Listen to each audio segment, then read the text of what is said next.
वैकुंठम योगी दुर्लभम। तो चिंतामणि और कल्प वृक्ष यदि दोनों भी किसी को मिल जाएं और दोनों के पास यदि आप बैठ के याचना करो कि मुझे भगवान श्री राम का दर्शन करवा दो, मुझे कन्हैया का दर्शन करा दो, तो ये दोनों मिलकर भी आपको भगवान का दर्शन नहीं करा सकते। यदि गुरुदेव की कृपा किसी व्यक्ति के ऊपर है तो उसको गुरु जी कृपा से उसको भवसागर से पार करा देंगे। तो आज तो हमारा न जाने कितने वर्षों का पुण्य उदय हुआ है कि पूजनीय गुरु जी के सानिध्य में बैठ के हम लोग साप्ताहिक श्रीमद् भागवत कथा श्रवण कर रहे हैं। इस प्रकार से जब श्री सौनक जी महाराज ने निवेदन किया, अनुनय विनय किया, तो श्री सूत जी महाराज प्रसन्न हो गए। कहा, ऋषियों, तुम्हारा जब मेरे प्रति इतना आदर सम्मान है, इतना विश्वास है, इतना प्रेम है, तो सर्व सिद्धांत निष्पन्ना संसार भयनाशनम।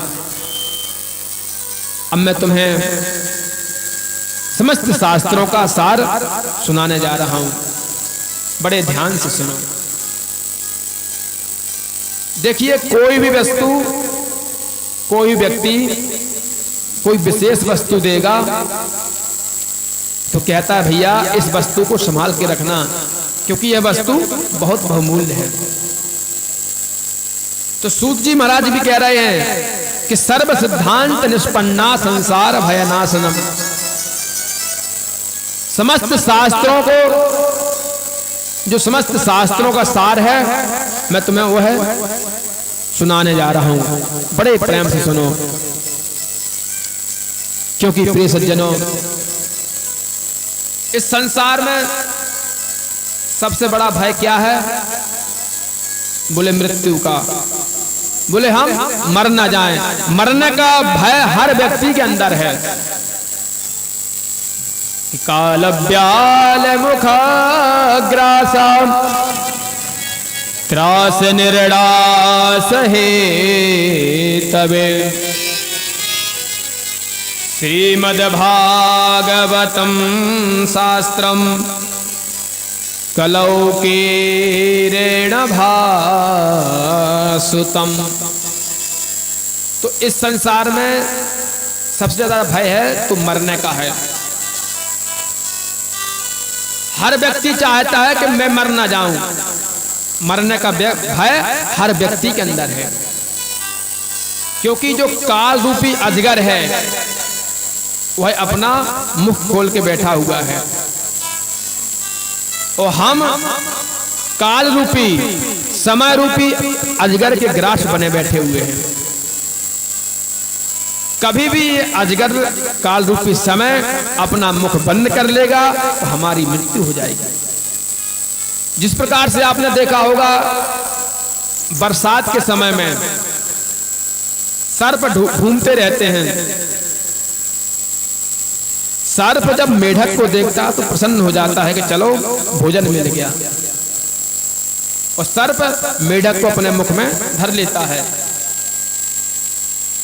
मेढक का मुख बाहर रहता है और मेढक अपना मुख बाहर निकाले देखता है कि कब मुझे कोई वस्तु खाने को मिल जाए।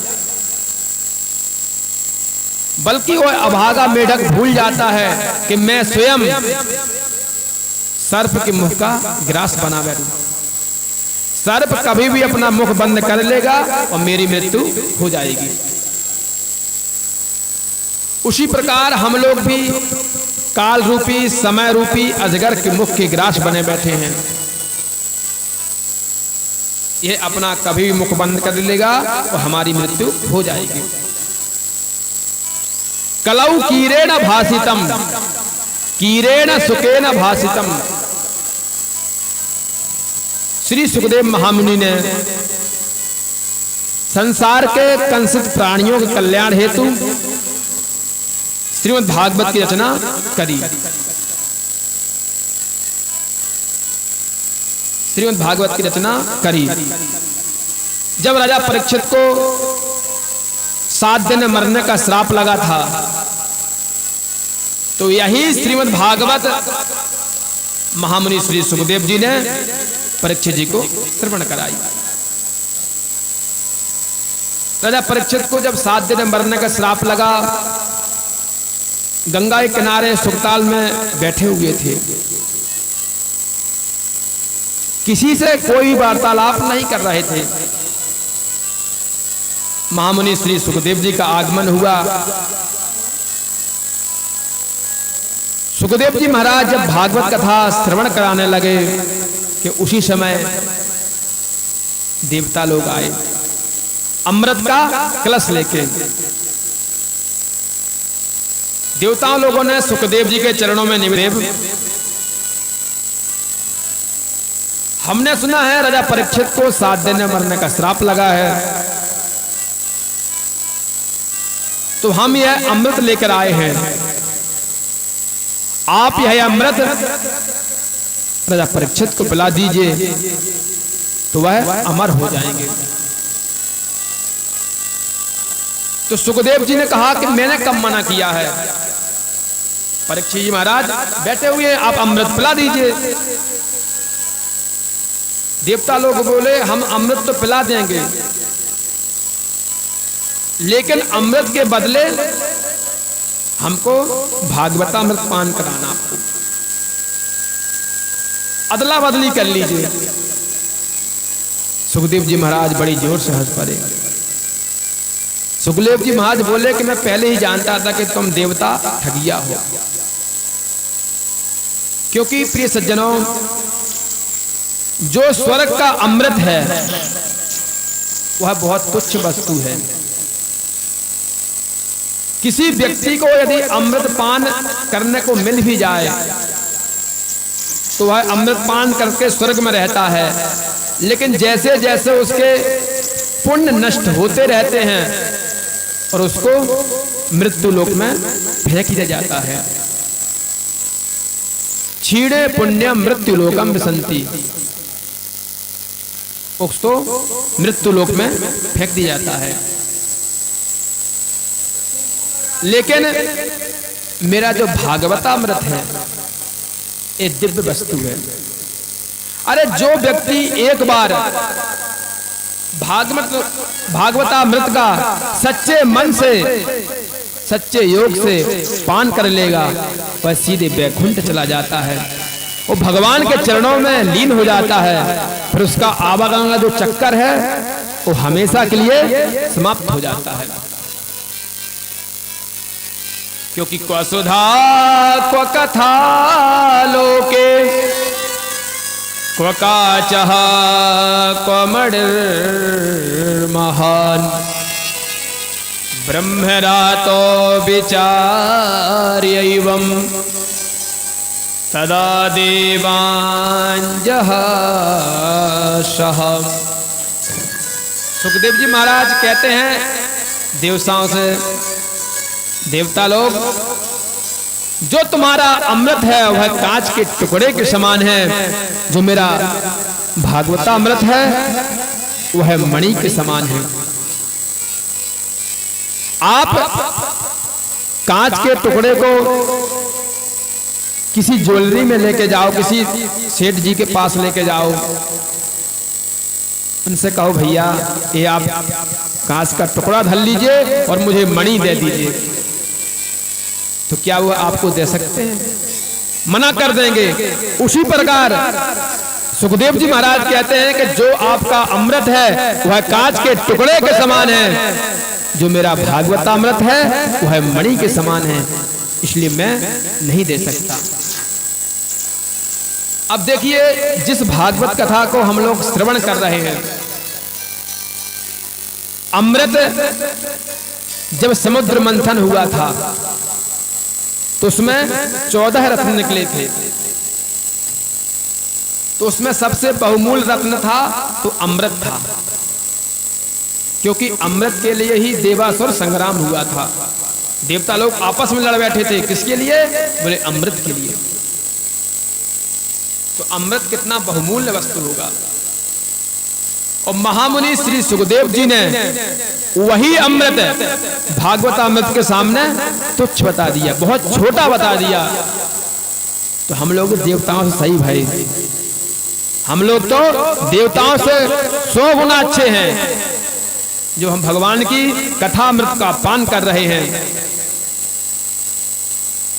तो देवता लोगों को सुखदेव जी महाराज ने डांट के भगा दिया।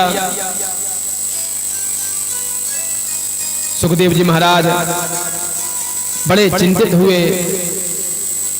देवता लोग तो उदास होकर लौट आए। देवता लोग सीधे ब्रह्मलोक गए।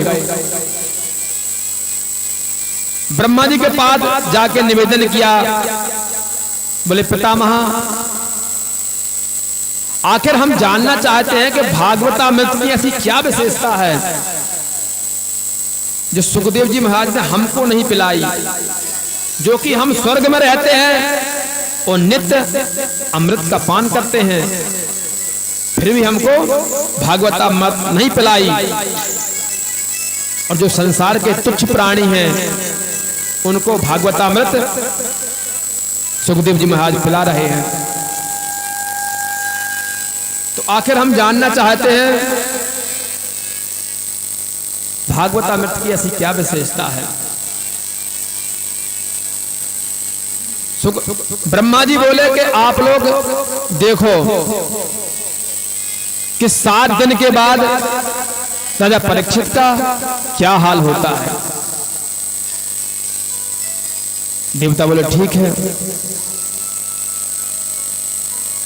देवता लोग आकाश में टकटकी लगा के देख रहे थे। जैसे ही 7 दिन पूरे हुए, परीक्षित जी महाराज को तक्षक ने डसा। परीक्षित जी महाराज से एक दिव्य ज्योति निकली और वह ज्योति स्वर्ग को पार करके, ब्रह्मलोक को पार करके वैकुंठ में जाके भगवान श्री हरि नारायण के कमलों में लीन हो गई। जब यह दृश्य ब्रह्मा जी महाराज ने देखा तो बड़े आश्चर्यचकित हुए। ब्रह्मा जी महाराज तुरंत दौड़े दौड़े अपने ब्रह्मलोक गए। ब्रह्मलोक में जाके सत्यरूपी तराजू उठाया। तराजू के एक पल्ले में अनेक ग्रंथ शास्त्र रखते चले गए, दूसरे पल्ले में केवल श्रीमद् भागवत को विराजमान कराया। और जैसे ही पल्ला उठाया, जैसे ही सत्यरूपी तराजू उठाया कि जो अनेक ग्रंथ शास्त्रों का पल्ला था वो नीचे रह गया और भागवत जी का जो पल्ला था वो ऊपर चला गया। ब्रह्मा जी महाराज बड़े आश्चर्यचकित हुए।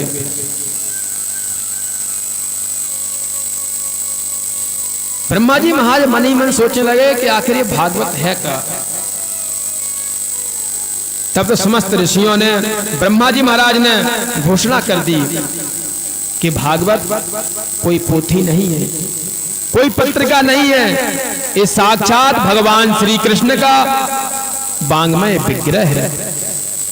भगवान का ही स्वरूप श्रीमद् भागवत में विराजमान है। तब से श्रीमद् भागवत की 10 दिशाओं में जय जयकार होने लगी। तो प्रिय सज्जनों, हम लोग तो आज बहुत ही भाग्यशाली हैं जो कि आज से साप्ताहिक श्रीमद् भागवत कथा को श्रवण कर रहे हैं। अब श्री सौनक जी महाराज एक प्रश्न कर रहे हैं। सौनक जी कहते हैं, महाराज ये भागवत कथा को 7 दिन में सुनने की प्रक्रिया कहां से चली है।